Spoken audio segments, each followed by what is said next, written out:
Wat geweldig dat we dit kunnen doen, dat we hier samen zitten bij jouw voormalige werkgever, kan ik ondertussen zeggen. Want jij bent zeer recentelijk met pensioen gegaan, na maar liefst 45 jaar loopbaan. 3/4. Ja. En 3/4. Oh, en 3/4. En 3/4. Laten we eens eventjes, voordat we ingaan bij die prachtige expositie waar we nu in het midden zitten, laten we eens eventjes ingaan op hoe dat die loopbaan gestart is. Te beginnen met jouw studies. Ik ben na de middelbare school heb ik studie gedaan aan de Pedagogische Academie in Etteleur, het Wethof in Etteleur. En toen ik daar afstudeerde in 1979, toen waren die onderwijshervormingen net afgerond en de klassen enorm vergroot. En er was gewoon een overschot aan, dat kun je nou niet meer voorstellen, maar het omgekeerde was toen dat een enorm overschot aan onderwijzers en onderwijzeressen was. Oh, okay.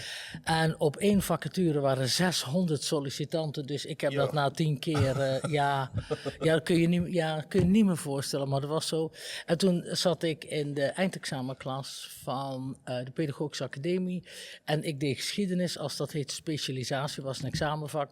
En toen hadden we een uitje naar het gemeentearchief Rotterdam. Oh. En dat vond ik zo leuk. Ik denk, ja. En dan heb ik me opgegeven voor de archiefschool voor de opleiding middelbaar archiefambtenaar. En daar ben ik toen aangenomen en ik had een stageplaats gekregen in Den Haag op het Algemeen Rijksarchief, Nationaal Archief. En toen kreeg ik ineens een brief in de bus dat ik moest solliciteren voor mijn stage. Het was een betaalde stage. Bij het Rijk had je betaalde stages. In Maastricht. En ja, ik denk, dat doe ik dan maar. En ik had geen telefoon. Dus ik kon, waar ik woonde op kamers, de hospita had geen telefoon. Ik had geen telefoon. Ik kon dus ook niet invallen, want dan bellen ze 's morgens om 7 uur. Dus ik ben naar de Kerkwerf in Etteleur gegaan. Er was een telefoonstand met zo'n bakkelieten telefoon. In de winter, dan belde je heel kort, want die vroor aan je oren vast. Zo, en 79 was een hele koude winter. 78, 79. Nou, toen heb ik naar Maastricht gebeld, heb ik een afspraak gemaakt, moest ik met de trein naartoe. Toen heb ik de trein in Etteleur genomen en daar moest ik overstappen in Eindhoven. Dat had ik gezien. En volgens mij ging dat nog via Den Bosch. Het treinverkeer was toen ook anders. En ik stap in Eindhoven over en ik zie een trein en die gaat naar Heerlen. Ik denk, maar dat is fout. Dus toen heb ik daar in de telefooncel kwartje gegooid. En toen heb ik gezegd, ik heb de aansluiting gemist, ik kom een half uur later. Zei mevrouw Klomp, ja, ik zal het doorgeven. Nou, wist ik veel dat je dan gewoon in Sittard weer over moest. Ja, kom over. Dat was toen nog met zo'n boekje, weet je wel. En ik had dat thuis, dat had ik dan niet uitgezocht. Nou, en ik kwam hier een half uur te laat. En ik ging met de bus en met de bus over het Vrijthof. En toen weet ik nog, ik heb het ook in een interview gezegd, dat ik op de bocht van het Vrijthof Bredestraat, dat was toen nog tweerichtingsverkeer, daar was op de hoek een kledingzaak, is sinds kort weg. En dat ik weet nog dat ik dacht, maar hier hebben ze leuke kleren. Nou, over het Vrijthof en over de markt. En het was het Eldorado. Ik denk, hier wil ik wel blijven. Nou, en dat is godzijdank gelukt. Want was je daarvoor nog nooit in Maastricht geweest? Ik was in Maastricht nog nooit geweest. Okay. Wel in Zuid-Limburg. In Valkenburg, in de modelgrotten, was ik met mijn moeder en tante Marie en mijn broers geweest op een dagelijks uitje. En ik weet nog één ding, hoe ver dat was. Ja. Dat was ontzettend lange reizen en heel ver. Dus toen ik dacht, ik ga naar Maastricht, dacht ik, oei, dat is een eind weg. Wie was er op dat moment hier de directeur? Dat was de heer Smeets, Mart Smeets. Okay. Die zat toen net voor zijn pensioen en inmiddels was de toenmalige directeur van de archiefschool, Jos Wieland, die werd ingewerkt. Dus je had een half jaar een rijksarchivaris en een fungerend rijksarchivaris. En toen is in maart had hij een afscheidsfeest, Smeets. En toen is Jos Wieland rijksarchivaris geworden. Maar die kende mij dus ook van de archiefschool. Want die was op vrijdag eerst in Utrecht, daarna in Den Haag op de archiefschool. En toen zijn Regis en ik is een baan aangeboden. Regis de La Haye, die zat in de parallelklas en ik liep hier al stage. Ja, dat was wat. In december, was net voor de kerstvakantie. Er kwam een telefoontje, ik zat daar in de kapel, dat was toen kantoor. En er kwam een telefoontje van Wieland of ik even wou komen. En toen dacht ik, ben ik te laat gekomen? Ben ik brutaal geweest? Ben ik lui geweest? Ja. Oh. Ik denk, jong, ik kon me niks voorstellen. Maar ja, je weet het maar nooit. Nou, en toen zei hij, jij vindt het hier leuk, hè? Ik zeg, ja, ik vind het hier heel leuk. Hij zei, ja, er komt volgend jaar een nieuwe baan. En in publieksactiviteiten. Ja. En jij met je PA-achtergrond... zou jij die willen? Toen zei ik, nee, ik ga terug naar West-Brabant, want daar heb ik een vriendje. En hij zei, toen sprak die historische woorden, dat kan uitgaan. En toen, hij zei, praat er nou eerst eens met je ouders over en daarna de vakantie, dan hoor ik het wel. Dus ik vertel, en toen zei mijn vader, ja, dat moet je altijd doen, want je kunt altijd terugkomen en dan heb je wat. En zo, ja, nee. Nou, en het vriendje wilde niet mee verhuizen, dus... dat was inderdaad snel over. Dat was het vooruitziende blik van... Nou, zo ben ik hier in een vaste baan begonnen. Ja. Dan was het ook nog zo dat aanvankelijk... ik kreeg dus die brief van het Algemeen Rijksarchief... dat ik moest gaan solliciteren in Maastricht voor de stage. En meneer Smeets...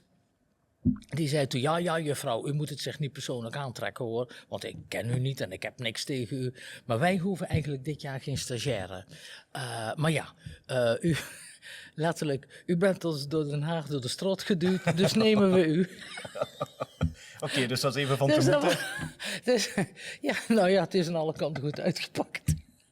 Maar goed, zo ging het. Zo is het in mijn geval gegaan. Ja. Heel andere tijden natuurlijk, want als ik me niet vergis, stonden de archiefkasten toen nog in de kerk zelf. Dat waren metalen archiefkasten. In de kapel, daar stonden nog neogotische archiefkasten met ook onder andere de bibliotheek van Rolduc daarin. Ja, dat was fantastisch. En er zat 1 stagiair op de plek waar vroeger het beeld van de Sterren der Zee stond. Dat was stageplaats. En er was nog een kantoor, we zaten daar met z'n 5. Oké. Ja, was... Waren dat alle medewerkers op dat moment? Nee, er waren er nog meer. Nee. Hier op het koor was een restauratieatelier en boekbinderij. En daarvoor dat heette Voor, daar waren kantoren en daar zaten de heren archivarissen. Ja. En het was toen nog zo, centrale koffiepauzes waren er niet, want er was ook niet echt een kantine. Een keuken met een tafel en een aanrecht en een bijkeukentje. Meer een voorraadkast en dat was het. En Nini van Wieringen die bracht koffie rond. En dan deed Nini een schone schort aan, een zuiver scholk. En stifte ze de lipjes en dan ging ze eerst naar de heren archivaris met koffie. Die kregen op bureau koffie. En de stagiaires als laatste. Dus ik heb altijd lauwe koffie gehad. Maar zo, het was... Ja, goed, dat maakte niet uit. Maar zo ging dat. Ja, het was een heel andere tijd. De tijd was ook net afgelopen dat... de vaste bezoekers, want het aantal bezoekers was toen groeiend. De vaste bezoekers mochten ook stukken mee naar huis nemen. Oh. Om thuis door te werken. Oh, jongen. Ja. Maar, omdat het... fotocopieën konden nog niet gemaakt worden. Nee, en die waren bezig met een onderzoek. En die mochten dan, omdat ze al zo lang kwamen en betrouwbaar geacht werden... Jongen. Die mochten dan stukken mee naar huis nemen. Dat is ondenkbaar. Dat is volstrekt... Dat was een totaal andere... Toen mocht er ook nog gerookt worden... aan de buren. Nee, dat net niet meer. Maar wel in depot. Depotmedewerkers rookten in depot. Op kantoren, als bij inventarisatie werd gerookt aan het bureau. Ja, een totaal andere tijd. Ja, en koffiekopjes gewoon tussen de archiefstukken. Dat is tegenwoordig ondenkbaar. Maar het, is wel, het klinkt wel als het begin van een gouden tijd. Want als je zegt dat het aantal bezoekers van de studiezaal begon te stijgen, begon dus ook het belang van dat archief belangrijker te worden. Ja, en er werd ook toen... ik ben toen begonnen met rondleidingen. En in een geweldige museale...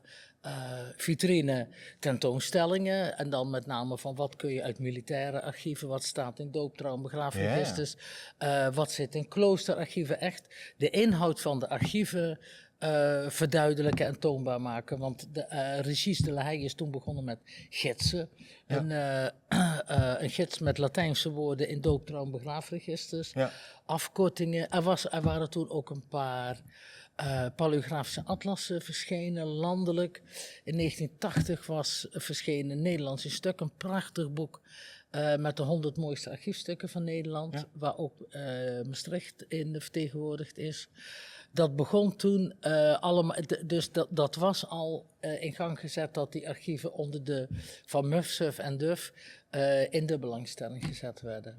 Inhoudelijk, maar ook qua vorm. Ja, dus eigenlijk een deel van die hulpwetenschappen, die werd ook gewoon door het archief zelf gedaan. De Latijnse afkortingen, woorden in het Latijn, daarna ook paleografie, dat is waarom dat ik dit boek heb, dit boek erbij heb, jouw oud-schriftboek erbij heb gelegd.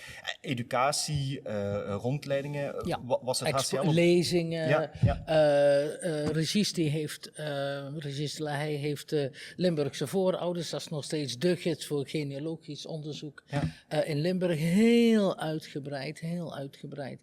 Ja, en Regis, wij gingen eigenlijk met het archief de boer op met lezingen. En fotograaf bij Mordang, die maakte hele mooie dia's. Ja. Dus had ik hele dia-series. En dan zo ging ik met een boodschappentas met daar zo'n diadoos en een uitgeschreven lezing op pad. En dat ging tot Zetten in Gelderland, Serenberg. Waar ze belangstelling hadden, daar ging ik naartoe met het archief. En letterlijk met het archief, want dat ging over kloosterarchieven en over dooptrouwen en begraven. Ja. Echt naar buiten treden. Echt letterlijk het archief meenemen op dia. Natuurlijk. Is dat ook de periode, het heette toen nog niet het HCL, hè? Het was het RH? Het RAL, Rijksarchief in Limburg. Dit was wel voor de tijd dat er computers waren en internet en zo. Dus die waren altijd heel druk bezocht, die lezingen. Dat ging dan via het verenigingsblad. Dat is tegenwoordig gewoon heel anders. Maar zo zijn we begonnen, begin jaren 80. En er waren toen ook publicatiereeksen, want ik weet dat er eigen publicatiereeks waren. Die zijn ja. En Regis is in die periode dan ook begonnen met zijn doctoraat? Of is dat dan dat kwam daarna. Maar Regis is meteen begonnen met genealogie. Ja, hele prikkelende omgeving om in te werken. En je hebt enorm veel evoluties meegemaakt in die periode. Hè? Want je hebt het over een periode voordat er überhaupt computers waren. Daarna begon dat beetje bij beetje erin te komen met ponskaarten waarschijnlijk, of een hele grote floppy. Nee, ponskaarten hebben we... Nee, dat was bij banken en zo. Limburg liep voorop met automatisering. Want wij waren het eerste archiefdienst met dat heette een homecomputer en een printer. En die printer stond nog in zo'n... Er was met zo'n doorvoer met van die gaatjes. En dan was die aan het printen en dan moest de kap dicht, want anders maakte hij een overdovend kabaal. Zo'n groot perspekkap. En dan ging hij zo... en dat tak. En dat duurde... En daarna kwam dan een matrix printer. Dat was al een hele vooruitgang. Maar ik weet nog dat, en ik geloof zelfs dat in 1983 was, dat hier de eerste computer in huis kwam. We hebben ook een index gemaakt op de nieuwrechtelijke archieven. De index op procespartijen, die was al vervaardigd door de inventarisator.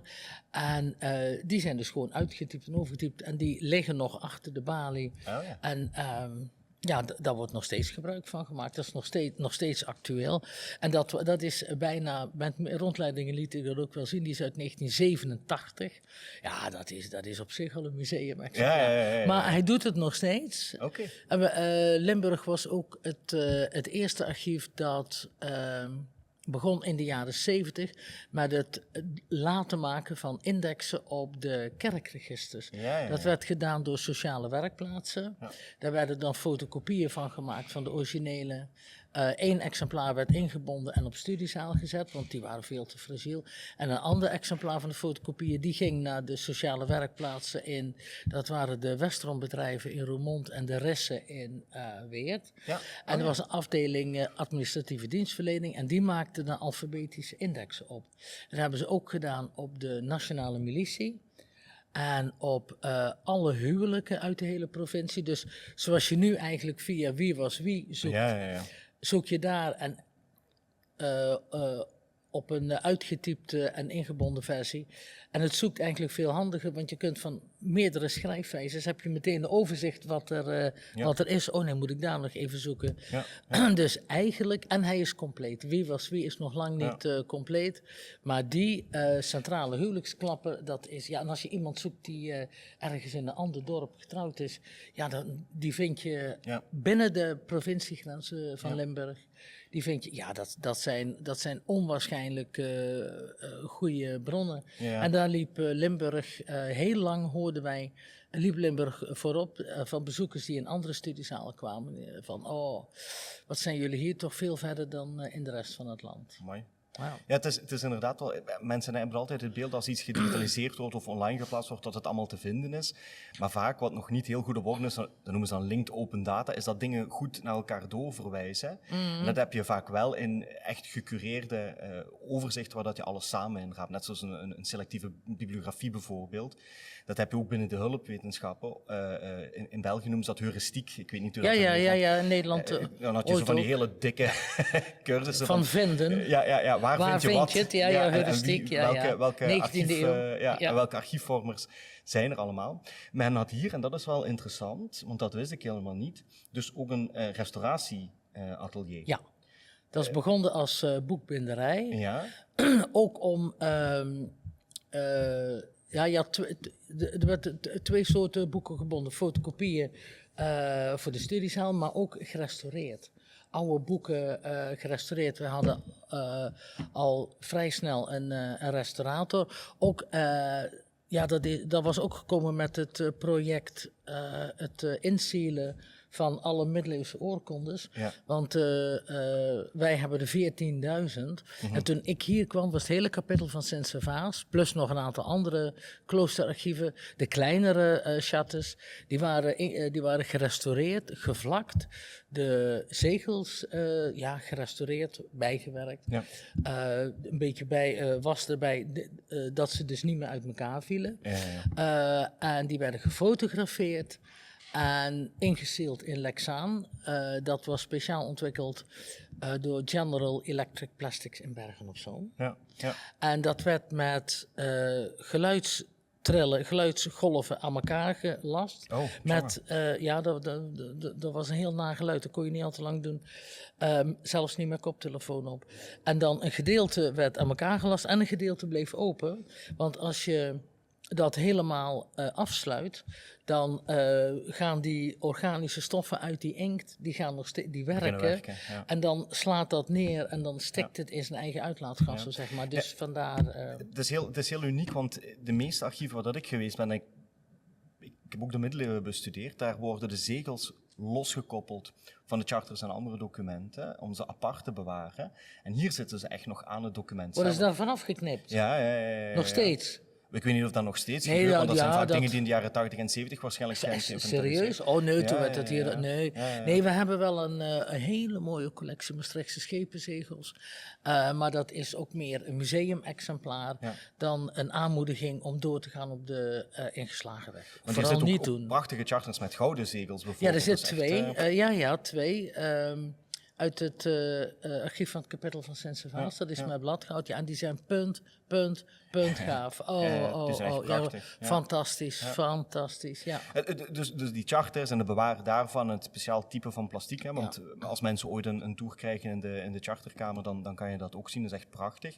En dan werden er ook boeken, zoals je zei, werden ook gerestaureerd. Ja, want er waren vrij veel...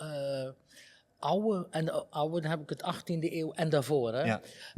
Die waren ook vaak in slechte staat. Van het kapittel van Sint-Servaas zijn er in de jaren 70 al heel veel registers gerestaureerd. Dat is losgemaakt. Het papier aangevezeld. Dus die werden helemaal uit elkaar gehaald, die boeken. Ja. En die vellen papier die werden aangevezeld. Er was ook een speciaal apparaat voor ontwikkeld. En dan kon je die bladen weer omslaan. Want die waren vaak aan de randen heel vergaan. Het zijn vezels, hè, lompe papier. Ja. En die gingen... Je hield gewoon een stukje... in je handen. En toen was het idee dat die opnieuw geraadpleegd moesten worden. Dus die werden raadpleeg klaargemaakt. Want die werden maar heel af en toe geraadpleegd. Dus je moest het blad iedere keer om kunnen slaan. De band moest niet meer uit elkaar vallen, dus er werd een nieuwe band opgezet. En er werd nieuw leer opgezet. Ja. En dat was het. Dus daar werden geen gouddrukken opgezet. Dus zo dat puur en heel echt vaak functionele nog restauratie functioneel en geen kunstzinnige restauratie. En wanneer er nog een deel van het 18e eeuwse leer bewaard was, dat werd er dan weer opgeplakt. En dan kon je duidelijk zien, dit is nieuw en dit is oud. Ja. En heeft dat is lang toen heel doorbestaan, veel. Die restauratie tot in de jaren 80, 90 zelfs. Ja. En daarna is dat losgelaten omdat er externe partijen... het kwamen externe partijen en dat werd uitbesteed. Maar ik heb exemplaren gezien, dan werd zo'n boek opgestuurd en dan kwam zo'n boek terug. Oh, oké. Of los en dan paste het niet meer in de doos. Dus dan is het soms toch beter om het zelf... Ik vind de resultaten van eigen restauratie beter dan die van de uitbesteden. Maar dat was lopende bandwerk, dan krijg je dat. Plus men is er dus mee akkoord gegaan met het resultaat. Ja. Maar als je die dan scant en je zet ze online, dan kun je zeggen van dan hoeven de originele depot niet meer uit. Daar is dan ook wel voor te zeggen natuurlijk. Ja. Maar als het dan toch geld kost, waarom dan niet in één keer goed? Ja, absoluut. Ja. En het is ook een toonbeeld van hoe dat zo'n archief, en dat is wel het interessante. Ik ben al op bezoek geweest bij een aantal archieven. En ondanks het feit dat ze allemaal onder dezelfde archiefwet vallen, merk je toch dat ieder archief weer net iets anders doet of net een andere lijn. Ja, zeker. Het is maar net wat je eruit haalt en welke accenten je legt en waar je op inzet. Ja, want in Overijssel, daar ben ik een aantal weken geleden geweest, daar beheren ze bijvoorbeeld ook de collectie van het Stedelijk Museum in Zwolle. Ja. Dus dat is een heel andere, dat is ook heel anders nadenken over collectievorming en wat zo'n archief zou kunnen zijn. Terwijl dat ze in Den Bosch bij het Brabants Historisch Informatiecentrum, daar zetten ze heel erg veel in op publiekswerking. Ze hebben een eigen podcast waar dat ze cold cases ingaan en Erfgoed Brabant gaat binnenkort ook bij hun inhuizen. En dat zie je dan weer in Zwolle bijvoorbeeld niet. Dus dat is echt heel interessant hoe ieder archief, en ook doorheen de tijd, een restauratieatelier dat waarschijnlijk deels toonaangevend werk zal hebben gedaan in de jaren 70 en 80, dat toch de beslissing wordt gemaakt van, bij de nieuwbouw in begin jaren 90, dat is geopend in 96 officieel, is een volledig gemoderniseerd en vernieuwd restauratieatelier ingeleverd, met een nieuw opgeleverd. Op de en eerste ingericht beneden.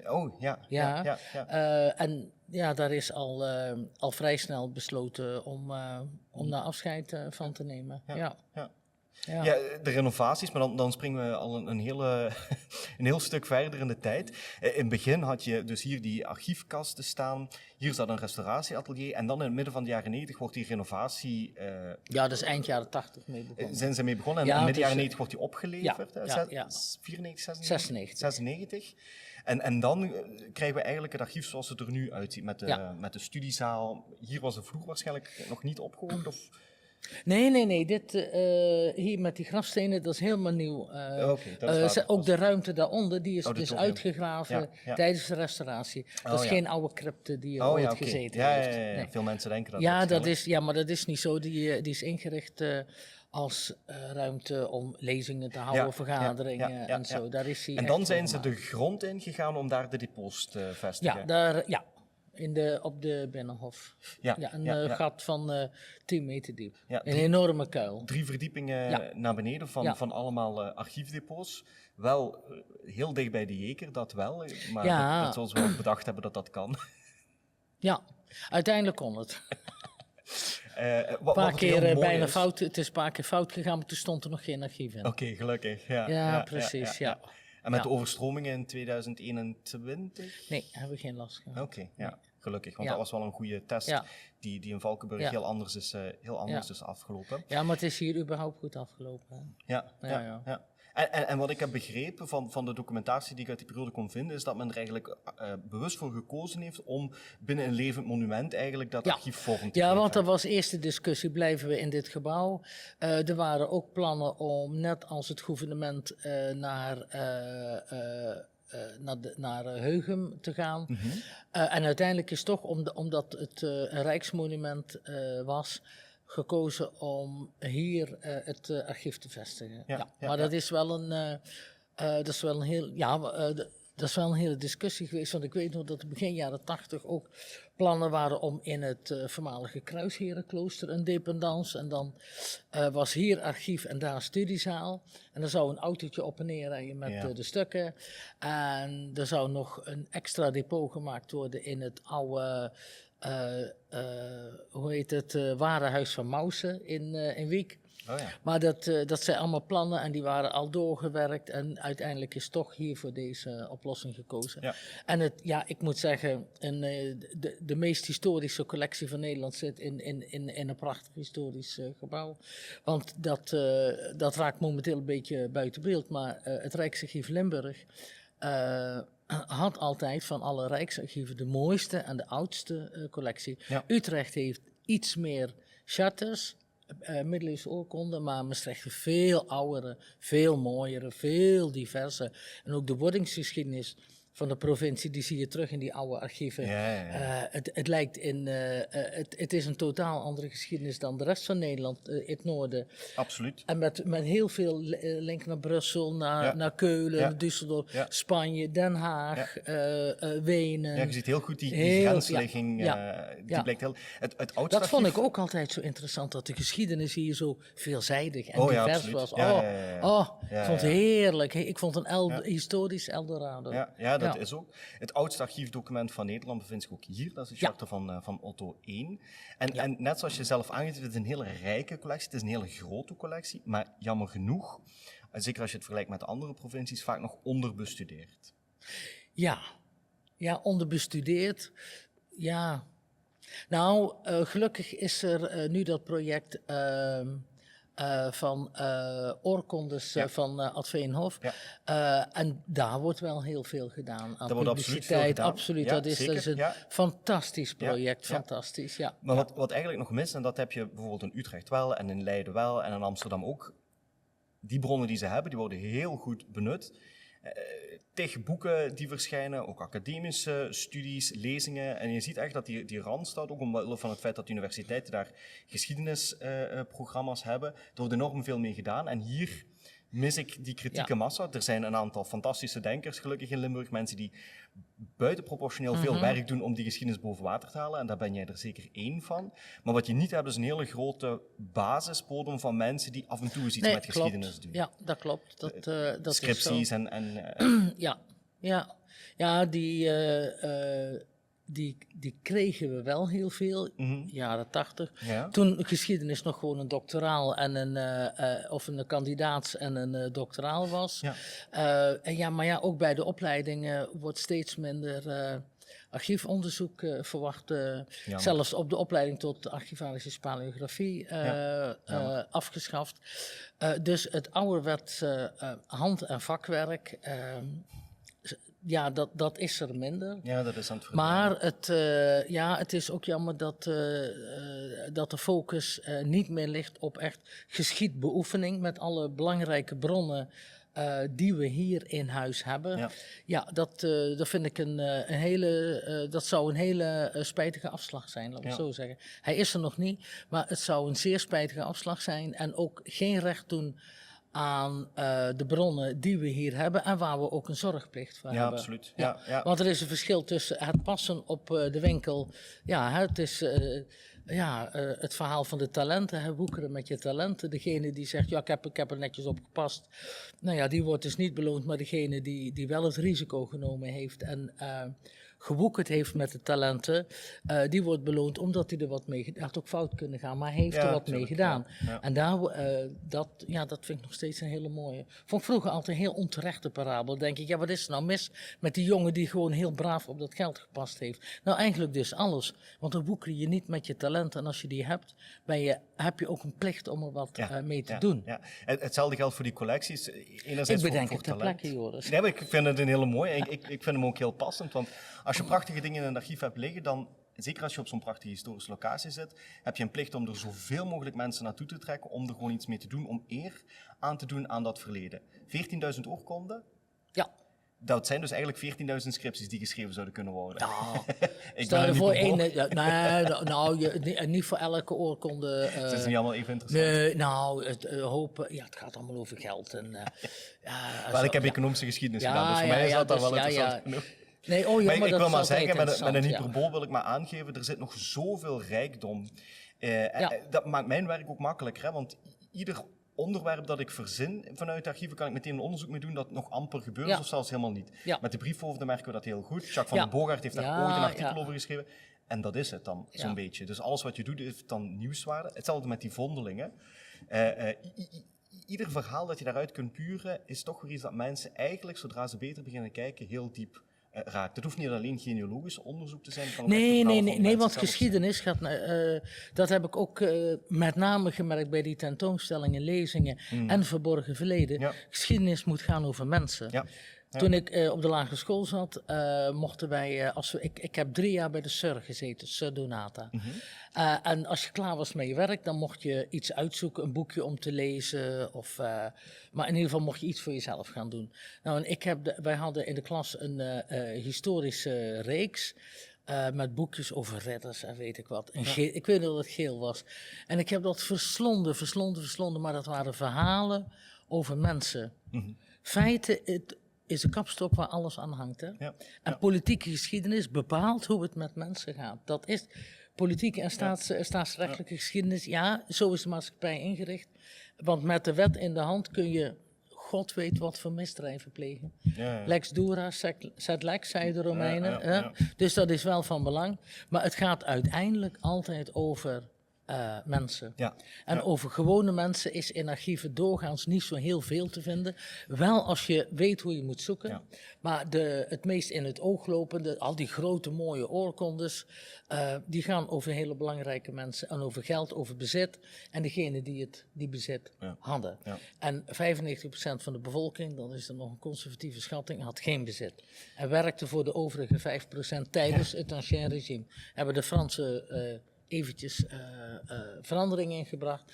Maar uiteindelijk gaat het om... Maar je hebt ook andere bronnen voor die gewone mensen. En dan kun je ook exemplarisch bijvoorbeeld...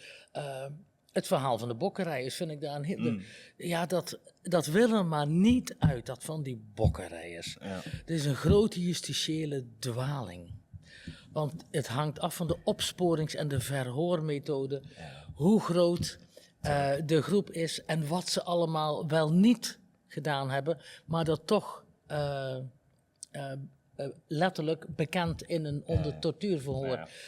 En dat is zo'n hardnekkig verhaal, dat wil er niet uit. Ja, dat is historische fictie en die fictie die is dan vaak krachtiger dan de werkelijkheid. Maar hetzelfde zie je bij heksenvervolgingen. Ja. Binnenkort wordt er een monument in Roermond voor opgericht. Hetzelfde zag je daarvoor met vervolgingen van zogenaamde sodomieten in de maatschappij. En daarvoor met de Joodse minderheden in de maatschappij vlak na de Zwarte Dood. En het komt altijd neer op die tortuur. En het feit dat je dan zo van sneeuwbaleffect krijgt. Oh ja, maar die zat er ook bij en die maakte deel uit van het complot. Ja.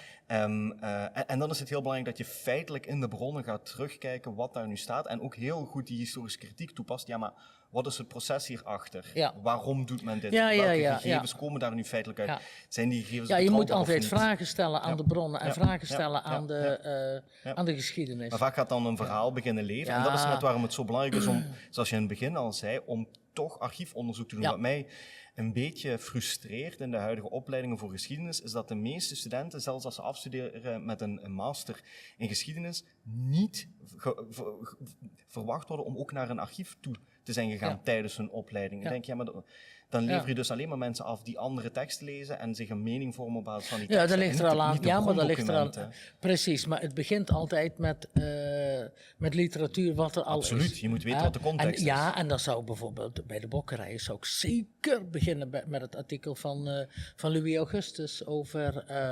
overigens had Haberts in de 19e eeuw al dezelfde twijfels als uitgewerkt door Louis Augustus. Ja. Maar die heeft gewoon een heleboel processen doorgenomen.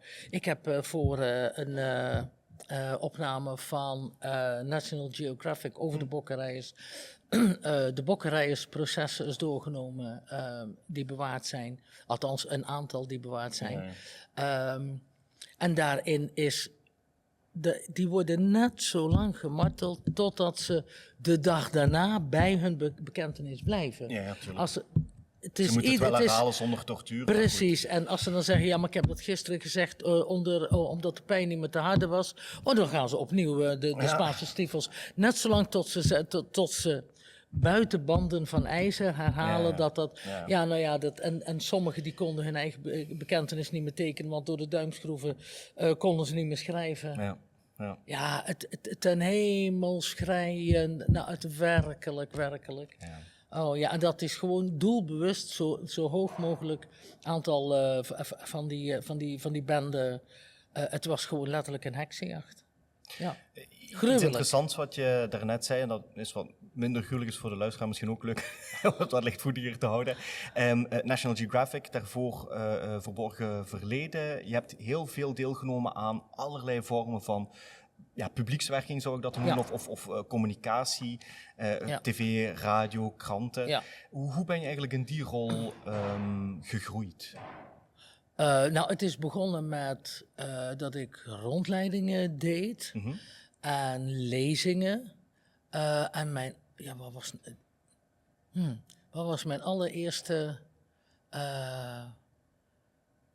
ik weet het al niet meer. Maar in ieder geval heel bepalend is geweest dat er een mail kwam van Verborgen Verleden, een uitzending met Joost Prinsen. En dat ze hier naartoe wilden komen. Dat was toen, ik geloof, derde serie waren ze aan het opnemen. En vanaf dat moment kwam er dit bij en dat. En wat wij hier ook hadden toen, dat was... waren genealogendagen. Het familiement en Limburgse genealogendag en open dagen, ook met rondleidingen door het gebouw. En dat was met Monumentenweekend dat was een hele organisatie. We liepen met collega's soms 3 achter elkaar met de rondleiding en die liep zus en de andere liep zo en dan begon er nog één. En er was een grote klok met de volgende rondleiding begint... om 1:30 en dan moest iemand de wijzen naar de 2. En dan wachtte die bij die klok. Ja, dat was een heel georganiseerd. En dat liep als een tierenlier met ontzettend veel belangstelling. Dat is wel vreemd, want veel archieven doen dat nog. Die familiementdagen, zelfs prijs voor de beste genealoog, rondleidingen. Maar dat doet het HCL nu niet meer. Dat hebben ze op een bepaald moment dan toch losgelaten. Ja. Een beetje tegen de trend in, zou je zeggen, als je naar andere archieven kijkt.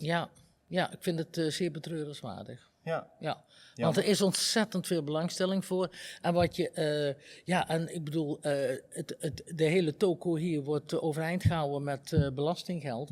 Tuurlijk. En dan is dit wel de unieke, precies om te laten zien, dit doen wij met uw belastinggeld voor oude archieven. En dan kan het wel zijn dat de overheid zich terugtrekt. Uit de Rijksregeling. Maar de overheid blijft de zorgplicht houden voor die Rijkscollectie. Dus die moeten daar financiën voor ter beschikking stellen. En eigenlijk zou het wel mooi zijn om dat weer eens periodiek onder de aandacht te brengen. Maar daar moet de wil voor zijn. Ja. Wel, sommige mensen hebben die wil. Je bent ook vaak al te gast geweest bij het Historisch Café, onder andere. Dus er zijn zeker al initiatieven. Ja. Maar het is wel heel interessant om te zien hoe dat die publiekswerking is eigenlijk iets wat... Want je zat in zo'n stuk ook in educatie natuurlijk, die natuurlijk gegroeid is. En dan ben je een soort van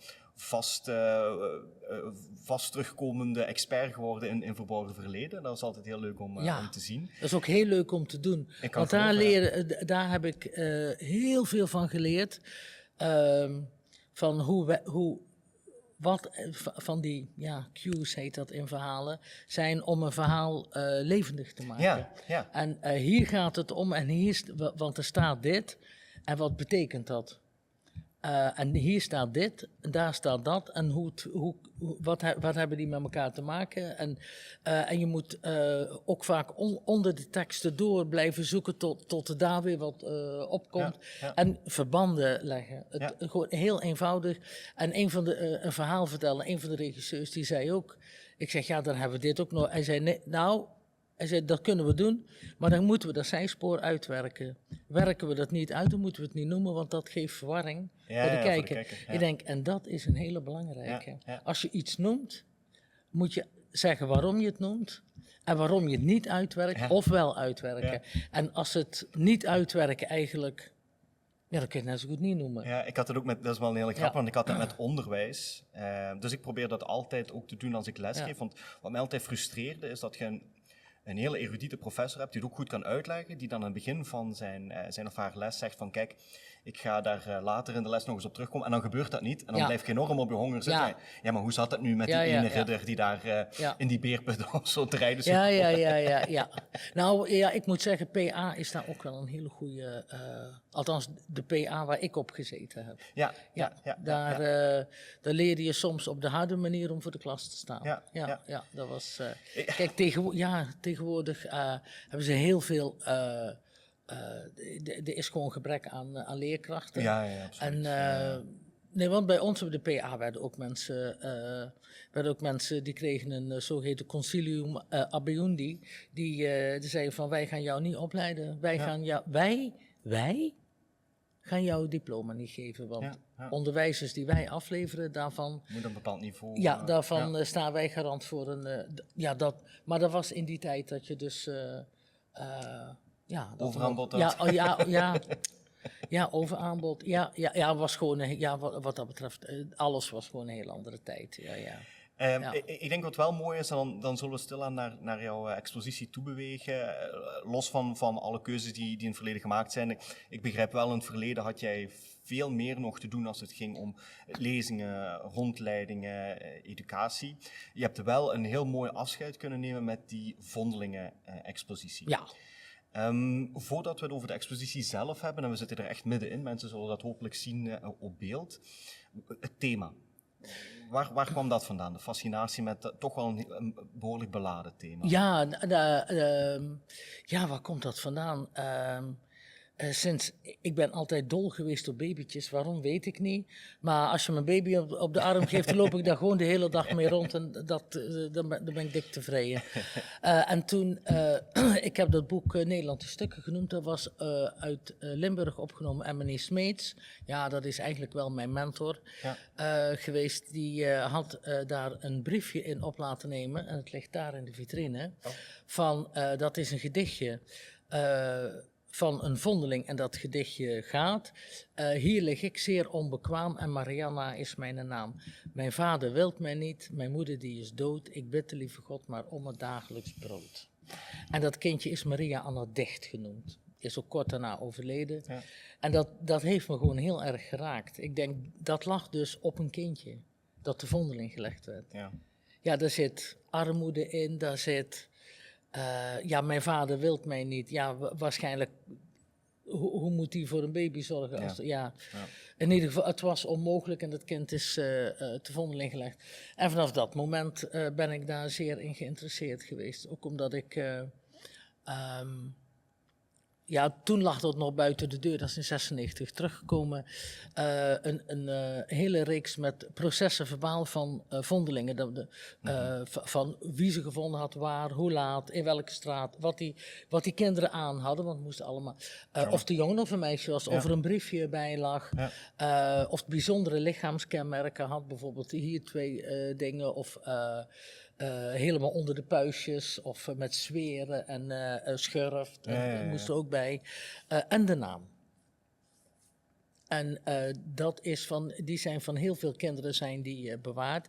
En dat is eigenlijk de ruggengraat met de burgerlijke stand van de tentoonstelling. Ja. Om eens te kijken hoeveel waren het er. Ja, heel pittig. Ik vind dat heel moeilijk. Ik heb ook nog twee jonge kinderen, dus ik zou er heel veel moeite mee hebben met enerzijds dit soort van exposities samen te stellen en ook er onderzoek naar te doen. Ik weet nog, toen ik bezig was met mijn onderzoek over Henegouwen, dat waren erfenisbelastingen. Ja. Toen hadden ze er maar bij eentje opgenomen dat er ook een baby tegelijkertijd overleden was, samen met een vrouw tijdens een pestgolf. En dat deed men doorgaans helemaal niet. Dus het feit dat die ene baby daarin stond, betekende toch dat het bij die belastingsophaler impact had. Die baby was ook wel niet belastingplichtig of zo. Toch een bepaalde impact had gemaakt. En als je de brieven leest, vind ik het heel moeilijk om daar niet heel emotioneel over te worden. Ja, het is ook gewoon ten hemel schreiend. En eigenlijk, de enige les die we eruit kunnen trekken is, laten we maar blij zijn dat wij nu leven in Nederland en niet 150 jaar geleden. Ja. Want iedereen denkt dat de welvaartsstaat als manna uit de hemel is komen vallen, maar dat is niet zo. Nee. Er is heel hard voor gevochten, er is enorm veel sociale en economische ellende geweest om te geraken waar we nu zijn. En iedereen die denkt maar dat dit bijna een goddelijk recht is.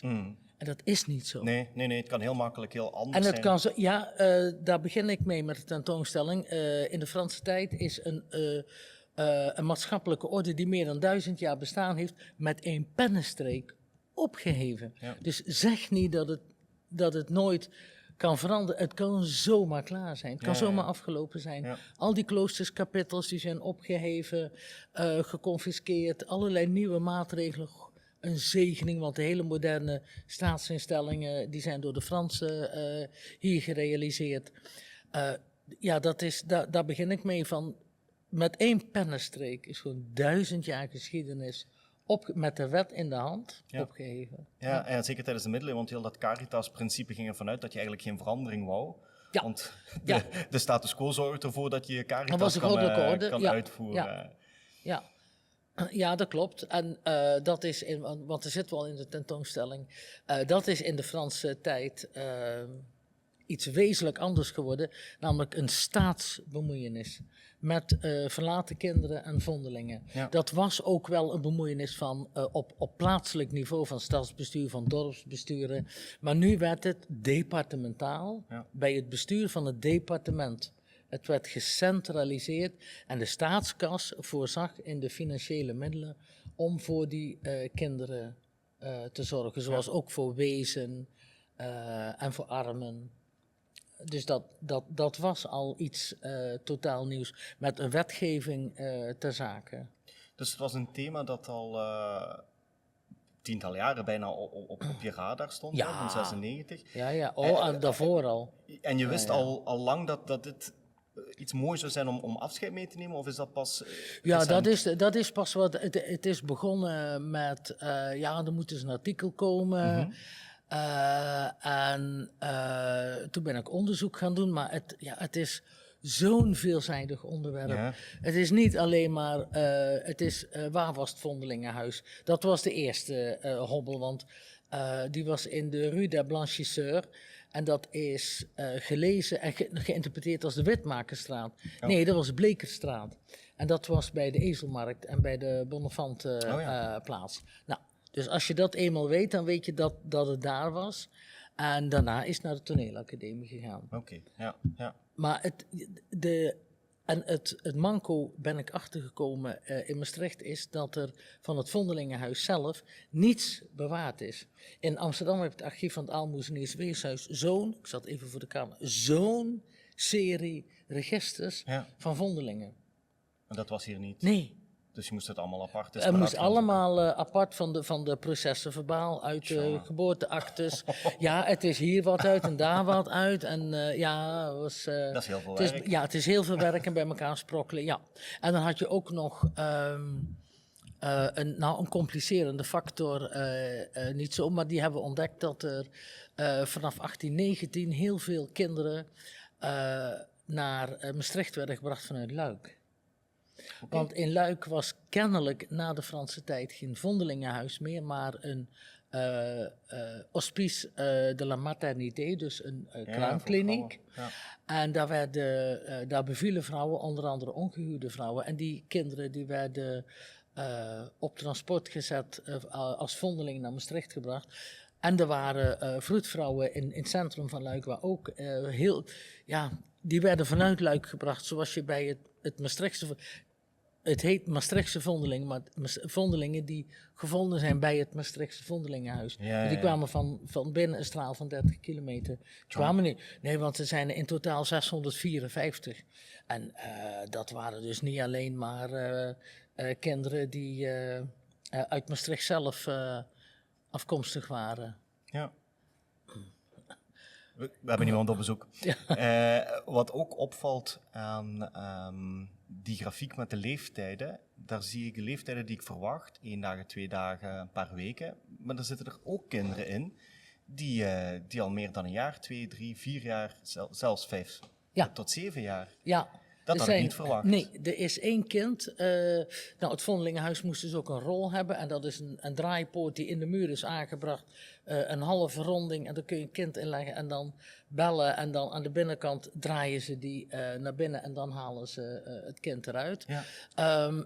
Daar zat zelfs een kind van 5 jaar in. Jongen. En dat weten we omdat er een briefje bij het jongetje lag. Hij kon het zelf zeggen. En op het briefje stond dat hij 5 jaar was. Ja, ongelooflijk. Ja, ongelooflijk. Ja, die in de rol. Ja, er is zelfs een kind van 6, maar die stond naast de rol. Maar er waren ook kinderen van 1, 2 dagen oud, pas geboren. Maar als ze wat ouder zijn, dan zijn dat echt ouders die radeloos zijn. Die financieel niet meer de middelen hebben. Ja, dat is een van de ergste briefjes. Lieve juffrouw, dat is dan aan Josephine Albert, dat is de dochter van de baas van het Vondelingenhuis. Die waarschijnlijk als een spin in het web zat met ook het verdelen van die kinderen over pleeggezinnen. Ja. Die daar dan voor betaald werden. En daar staat, lieve juffrouw, ik heb niets aan onderhoud meer voor mijn kind. Ik heb niets meer, geen ouders meer, niets meer. Zij het goed voor mijn kind. En dat is een kind van 3 jaar die daar met een briefje staat. Ja. Die geeft dat briefje. Ja. Ja. Ja. Ja, en dat is er dan 1. Ja, tuurlijk. Ja. Zo zijn er nog honderden verhalen. Ja, want er zijn 654 vondelingen. Waarvan er heel veel, heel jong overleden. 57 hebben nakomelingen. En ik heb 15 konden schrijven. Oké. Ja. Dat zijn dan de succesverhalen, min of meer. Ja. Nou, de succesverhalen zijn dat ze de volwassen leeftijd behaald hebben. Ja. Dat is het grootste succesverhaal. Ja. En dan vervolgens dat er... en sommigen hebben heel veel nakomelingen. Bijvoorbeeld Jozef Satijn, die kreeg 11 kinderen, of Sint-Pieter. Okay. Ja, en die kregen ook allemaal weer veel kinderen, waaronder jongens, zodat die naam Satijn doorging. Maar dat betekent dat dus zeker de helft van de nakomelingen, die hebben niet meer de naam Satijn, maar die stammen wel af van die Satijn. Ja. En ook wanneer het ik heb Johanna L'Espoir, de Hoop. Die kreeg 3 kinderen als ongehuwde vrouw, waaronder een zoon. En die is getrouwd en die heeft ook kinderen gekregen. En zo is die naam L'Espoir via die jongen doorgegaan. En er zijn nog steeds nakomelingen die ook L'Espoir heten, die van Johanna L'Espoir afstammen. Hoe werden die achternamen eigenlijk uitgekozen? Ja, nou, daar is op het paneel wetgeving... wordt daar uitgebreid op ingegaan. In de Frans, dus ook uit 1812 een decreet. Elk kind moest een unieke achternaam krijgen. Want in Frankrijk was het, en in Italië was het zo dat in bepaald gebied in Italië heten ze allemaal Bianchi. Ja. Of Venturini. En in Frankrijk in een bepaalde streek Bianchi. Dus dan had je heel veel Jean Bianchi. Nou, dat ging later voor veel problemen zorgen. Ja. Met name wanneer er bijvoorbeeld ontsnapte boeven waren of dit. Nou, en dus je wist niet wie je moest hebben. Ja. Dan hebben ze gezegd, daar gaan we mee stoppen. Elk kind moet een unieke achternaam krijgen. En die achternaam die kun je kiezen aan de hand van de vondstomstandigheden, het uur, historische gebeurtenissen, locaties... weersomstandigheden, te kust en te keur, maar het mocht zijn niet indécent, niet ridicule. Dus niet onbetamelijk en ook niet belachelijk. Ja. En ook niet dat het typisch als een vondeling herkenbaar was. Okay. Ja. Want het moest, ze dachten aan dat het was een kostbaar bezit, hè, je achternaam. En dat moest doorgegeven worden, dus men dacht in de Franse tijd ook al vooruit.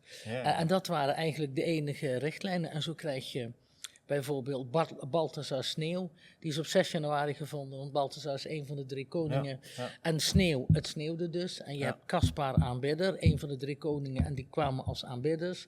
En er is er ene gevonden op het gras net buiten de Pieterspoort in de Du Gazon. Je hebt Beautemps, mooi weer.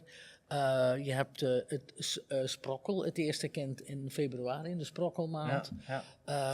Wat hebben we? Satijn, omdat hij een satijnen lintje bij zich had. En dat lintje is kwijt. Dat was er in 1965, maar dat is nu kwijt. En door die... en je hebt ook...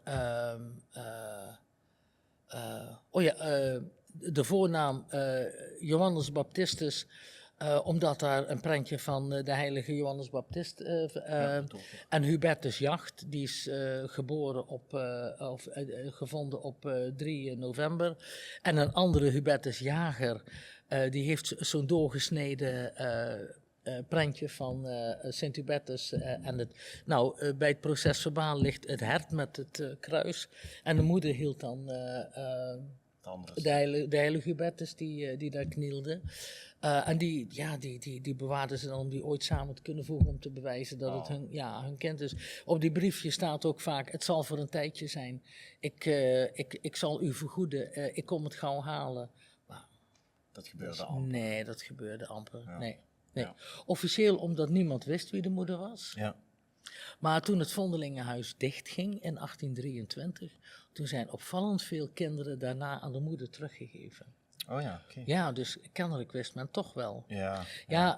Ja, dat krijg je, die hele Luikse connectie, dat is een georganiseerd kindertransport. Ja. Waar gewoon geld aan verdiend werd. Ja. Want die kinderen die werden dan op staatskosten in het Vondelingenhuis opgevangen. Ja, opgevoed en uitbesteed bij pleeggezin. Pleeggezin ook een groot woord. En opgevoed is ook een groot in leven gehouden. Op staatskosten. Dus dat was in ieder geval... maar de zuigelingensterfte was gigantisch. Ja, Die was al hoog, maar onder Vondelingen was die nog hoger. Want die kinderen kwamen al in slechte staat. En die moesten dan uitbesteed worden bij voedsters. Want er was geen flessenvoeding. Nee, dus er is één, dat is ook weer zo'n verhaal. En die heet Kurk, Antoon Kurk. Ook gebracht uit Luik. En er staat op het briefje dat hij de borst nog niet gehad heeft. En dat hij is weken oud. Dat hij in leven is gebleven. Dat hij tot dan toe gehad heeft water verdund met melk. Okay. En daar biscuit pillé, dus koekjes, verkruimelde koeken in. Ja. En zo is dat kind... want meestal kregen die baby's dan darmkolieken en dan gingen ze dood, want dan konden die allemaal niet tegen. Nee. Maar deze kennelijk heeft hij zo'n sterk gestel gehad, dat hij in leven is gebleven en nakomelingen heeft gekregen. Ja, ongelooflijk. Ja, sommige verhalen zijn... dat hou je niet voor mogelijk. Ja. Dus ook daar zit achter elk kind zit ook een verhaal. En zeker die vondelingen die nakomelingen gehad hebben. Ik heb op de panelen ook een 4-tal levenslopen uitgewerkt. Ja. Waarvan eentje heel oud, droevige leven van Jan Bijenkorf. Die heette zo omdat hij een omgekeerde bijenkorf is gevonden. Oh ja, oké. Ja, daarom heette hij Bijenkorf. Ja, dat was... Die is met 27 jaar als gebrekkige, dus met lichaamsgebreken overleden in het Clavari, in het ziekenhuis, gasthuis. Ja. Tot wanneer staat de expositie? Tot en met de Open Monumentendagen. En op zaterdag en zondag hou ik een wandeling langs alle plekken waar die kinderen te vondeling werden gelegd, waar ze opgevangen werden. Okay. Bij de Sint-Servaarskerk, waar ze allemaal gedoopt werden. Na afloop, er lag vaak op briefjes, stond al, het is gedoopt en het heet zo en zo. Ja. Of het is gedop, het is geduup. Maar ze werden allemaal nog een keer gedoopt. En die zijn ook allemaal ingeschreven in het doopregister van de Sint-Servaas. Ja. Want dan werden ze te vondeling gelegd. Dan werden ze de dag daarna naar het stadhuis gebracht.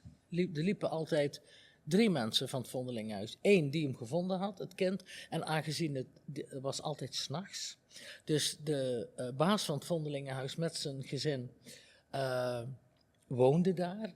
En aanvankelijk bracht de baas van het vondelingenhuis, Jean Albert, en daarna zijn dochter, Josephine Albert, die vond het kind, dus die moest mee. En 2 getuigen. Dat waren altijd Krik Spiezen en dan later de portier van het Vondelingenhuis. waren altijd dezelfde mensen. Die gingen naar het stadhuis. Daar zat daar de burgemeester die dienst deed als ambtenaar burgerlijk stand te wachten. En dan moest dat kind helemaal uitgepeld worden. Want er moest volgens wettelijk voorschrift een omstandig proces verbaal gemaakt worden. Wat die kinderen aan hadden, nou, dat weet je pas als je ze uitpakt. En of ze voorwerpen bij zich hadden. En of de jongen of een meisje was. En of ze bijzondere lichaamskenmerken hadden. Dus dat kind moest omgedraaid worden. Werd helemaal uitgepakt, omgedraaid. En dan moest het een naam krijgen. Ja. En die naam die werd ingeschreven in het proces verbaal. En vervolgens werd er meteen een akte van geboorte ingeschreven. Dan werd dat kind weer terug ingepakt. Dan liepen ze ermee terug. Dan liepen ze langs de Sint-Servaaskerk. Daar stond kennelijk, ik stel mij voor, dat pastoor op weg naar het stadhuis. Dat ze daar aangebeld hebben en zeggen van, we lopen er met 2. Soms liepen ze er met 3. En daarna komen we terug om te dopen, dat hij alvast zo zijn albanus ging aandoen en de doopvond opendeed. Ja. Nou, dan stond hij klaar om de kinderen te dopen en dan werden ze gedoopt, teruggebracht naar het Vondelingenhuis op de Lenculestraat, toneelacademie. En van daaruit werden zuigelingen ondergebracht bij voedsters.